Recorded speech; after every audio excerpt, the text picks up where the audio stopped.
मात्र शक्ति से मैं अनुरोध कर रहा हूं और बार बार इस मंच के माध्यम से आपको आगाह कर रहा हूं कि माताओं, सबसे बड़ा शस्त्र और सबसे बड़ी ताकत यदि तुम्हारे जीवन में है तो ये मत मानना कि हमारे मकान की चार दीवारी है जो मेरी रक्षा करेगी। ये भी मत मानना कि मेरा पति मेरी रक्षा करेगा। ये भी मत मानना कि मेरे पति के पास जो शस्त्र है वो मेरी रक्षा करेगा।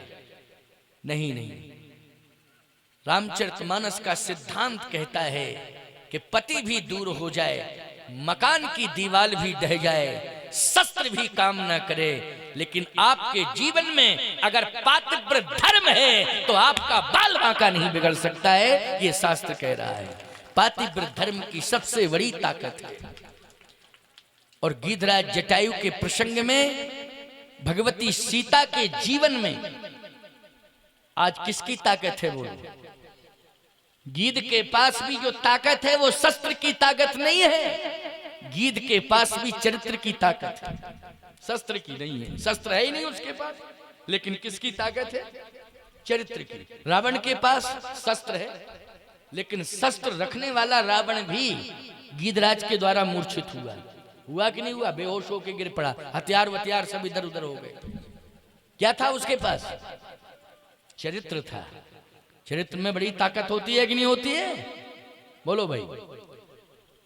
इसलिए कैरेक्टर, चरित्र आपका कितना श्रेष्ठ है इस पर विचार करना चाहिए। सोच आपकी उत्कृष्ट होनी चाहिए, यही आपका कैरेक्टर है।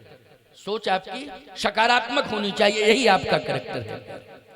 इसी कैरेक्टर को पहले सुधार लो, संभाल लो। केवल एक पक्षी अर्थ नहीं होता है चरित्र का। लोग एक पक्षी अर्थ करने लगते हैं चरित्र का। चरित्र के बहुत अर्थ हैं। आपकी वाणी यदि सुंदर है तो निश्चित रूप से आपका उत्कृष्ट चरित्र है। आपके हाथों से अच्छे कार्य हो रहे हैं तो आपका चरित्र श्रेष्ठ है। आपके द्वारा समाज का हर वर्ग संतुष्ट हो रहा है, समाज के हर वर्ग का कल्याण हो रहा है तो आपका उत्कृष्ट चरित्र है। और आपकी दृष्टि अगर नारी के प्रति सकारात्मक है, बहुत ही अच्छा दृष्टिकोण है, सम्मानित दृष्टिकोण है आपका, तो आपका चरित्र श्रेष्ठ है। इसलिए गीधराज जटायु का चरित्र कितना अच्छा है। बोले सबसे पहले तो उसकी दृष्टि से अर्थ लगाओ। सीता जी को बेटी बनाया, देखा बाद में, पहले सुना, आर्त शब्द सुना। देखिए आप यहाँ अर्थ विभिन्न प्रकार के होंगे। देखा तो बाद में, क्योंकि वो देख कैसे सकता था? वो तो गुफा के अंदर था, गुफा के अंदर था, लेकिन उसने सुना, शब्द सुना, गीधराज सुन आरती बानी,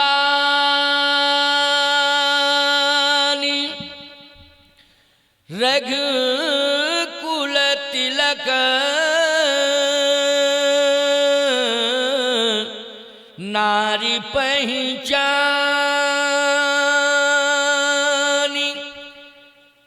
आरत बानी, रघुकुल तिलक नारी पहचानी।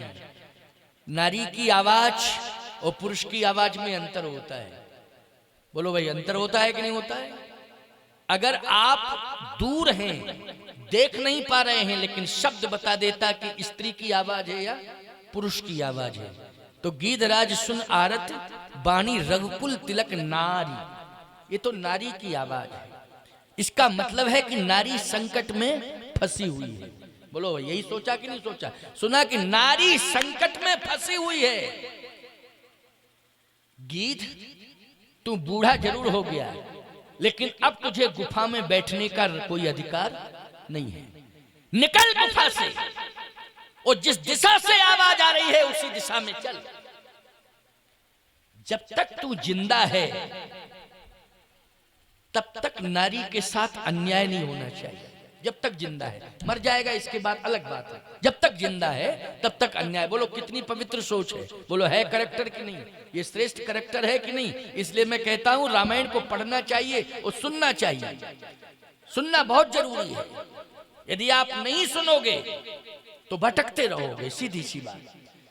गीधराज जटायु ने कहा नहीं, गुफा के अंदर नहीं रहना है, अब तो निकलना है।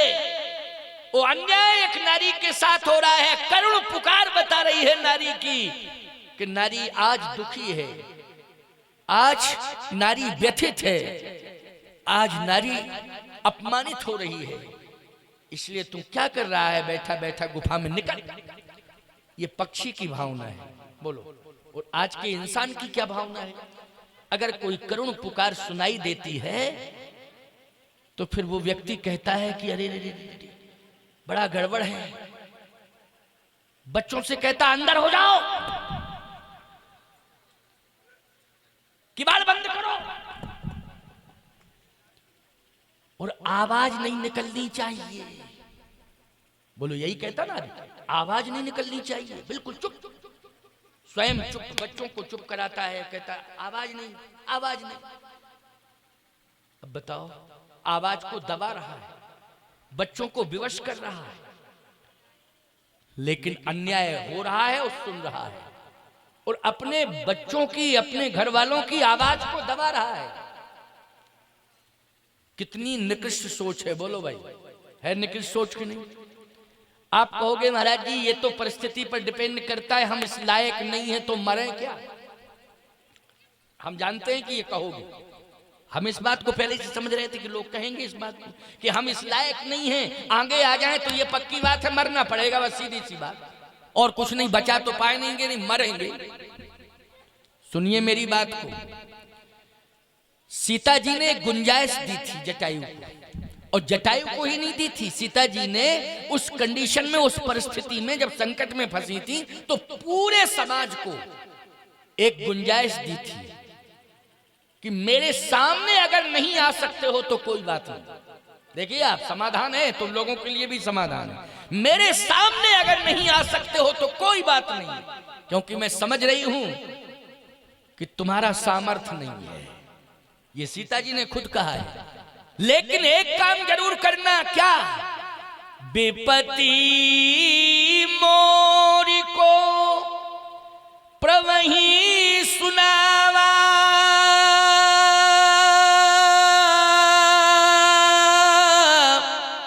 ओ पुरोडास चहिरा सब खावा। अगर रावण के सामने तुम नहीं जा सकते हो तो राम के सामने तो जा सकते हो। बोलो भाई, गुंजाइश है कि नहीं है? रावण अन्यायी अत्याचारी है, नहीं आ सकते हो, लेकिन मैं तुम्हें छूट दे रही हूं कि राम के पास चले जाओ और मेरी विपत्ति को राम के पास जाकर, मेरे पति के पास जाकर सुना दो, सुना दो। बोलो कितनी बड़ी गुंजाइश है। इतना तो कर सकता है समाज की नहीं कर सकता है। अन्यायी के सामने, आतंकवादी के सामने नहीं जा सकता है, लेकिन उसके घर वालों के पास तो जाकर सूचना दे सकता है। लेकिन इसमें भी डरता है, हमने अगर सूचना दे दी तो हम फिर मरे, पता लग गया तो फिर मरे। तो इसका मतलब यह है कि जिंदा क्यों हो, मरते क्यों नहीं? फिर जिंदा रहने का अधिकार क्या है तुम्हें? बोलो, जब इतना भी साहस नहीं है कि तुम उसके घर तक सूचना नहीं पहुंचा सकते हो, खुद तो जा नहीं सकते हो, लेकिन उसके घर तक सूचना नहीं पहुंचा सकते हो, समाज के 4 लोगों से नहीं सुना सकते हो, तो फिर जिंदा रहने का क्या अधिकार है? बोलो भाई, फिर क्यों मानव की कुर्सी पर बैठे हो जब मानवता नहीं? मानव की कुर्सी पर क्यों बैठे हो जब मानवता नहीं है? कुर्सी छोड़ो, मरो, कुर्सी खाली करो, सीधी सी बात। मानव की कुर्सी पर वही बैठेगा जिसमें मानवता होगी, नहीं तो बैठने का कोई अधिकार नहीं है, जिंदा रहने का कोई अधिकार